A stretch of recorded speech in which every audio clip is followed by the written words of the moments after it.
Hello everyone, welcome back to my channel. I go by Londoncookss and today we're making some Jamaican brown stewed turkey neck. No rawness, I promise. Let's get right into it. Today I'm going to be using some ketchup, pimento seeds, and I'm going to ground these, but you guys can definitely leave them whole, that's up to you. Ginger, garlic, and pimento seeds, and my favorite, ground ginger because I'm out of fresh ginger. Dale's steak seasoning. This is so good and a lot of things, you guys. I found it at my local neighborhood supermarket. Some browning, soy sauce, Sazon tropical, and you can definitely use all-purpose seasoning if you have that. Vinegar, which is going to help with the rawness. Some black pepper. Some garlic powder. My absolute favorite fresh blend, and I'm going to list the ingredients list for this below.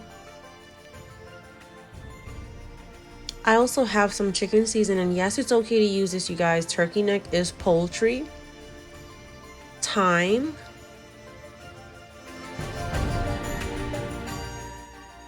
And here's our turkey neck, which I washed using vinegar and water. And I also cleaned these or stripped them, like Jamaican people like to say. I did this by removing the excess fat from the turkey neck. And now for a very important part of preparing these turkey necks, you guys. I went in with about a half a tablespoon of each seasoning, with an exception of the black pepper and also the ground ginger. I added about 1 teaspoon of each of those and about a half a tablespoon of my other powdered seasonings. I also went in with about 2 tablespoons of fresh blend. I also went in with a little bit of browning and also a little bit of soy sauce, along with 1 tablespoon of vinegar. Now you guys may want to be careful with the browning, as you can easily turn these black. I like to add a little bit when seasoning them, and then I add the rest of browning once I start cooking them.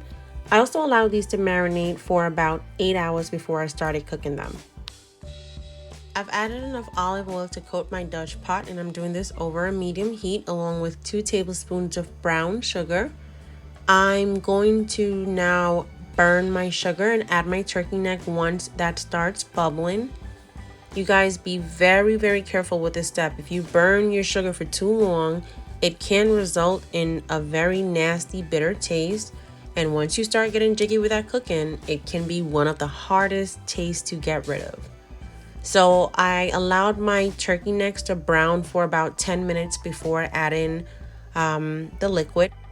And all I did was to add some water to the container that I used to season my turkey necks, just to get that extra season out the bowl. Now I'm getting my pot ready to go under pressure mode, even though technically this is not a pressure cooker that I'm using.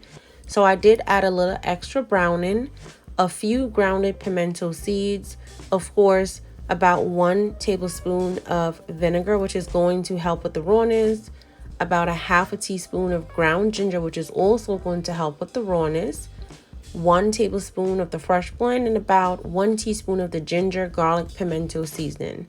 So I'm just giving that a stir, and I'm going to cover these and allow them to cook until they're tender. I'm cooking these on a low heat, you guys, and the idea here is, of course, we're cooking them until they're tender, but I checked my pot about every 20 minutes, and if my pot needed more water, I added a little bit at a time.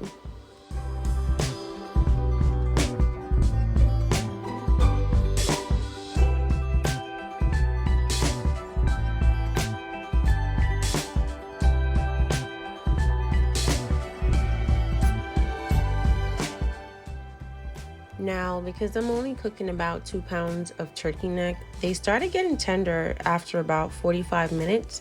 And now it's time to get our pot ready for simmer mode. All right, you guys, you know the vibe. We have to season our pot again since we're now going into simmer mode. So I went in with about 2 more tablespoons of my fresh blend, 1 Scotch bonnet pepper, and as you can see, I did not pierce that pepper.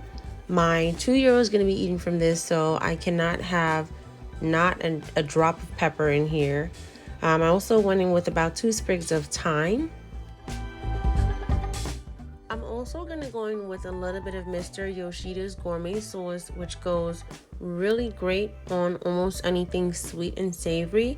And I completely forgot to show that in my ingredients earlier, but if you do take a look at my other tutorials, such as my how to make oxtail rasta pasta tutorial, you'll definitely be able to see how the bottle looks for this. And I also added some ketchup, and for this part, you guys, go in with as much ketchup as your heart desires. I raised my heat between low and medium, you guys. It was not on medium and it was not on low, it was somewhere in between there. And I also allowed these to simmer for an extra 10 minutes. They are now done, and it's time to do a tenderness check. And they are super tender. They were super yummy, super juicy, super everything. We had this with pumpkin rice and some asparagus, and of course some ripe plantains, and they were so good, you guys. Thank you guys so much for watching. Don't forget to like, comment, subscribe, and join the family. And if you try this recipe, definitely let me know if you enjoy it. All right, you guys, be safe out there. And don't forget to follow me on all socials.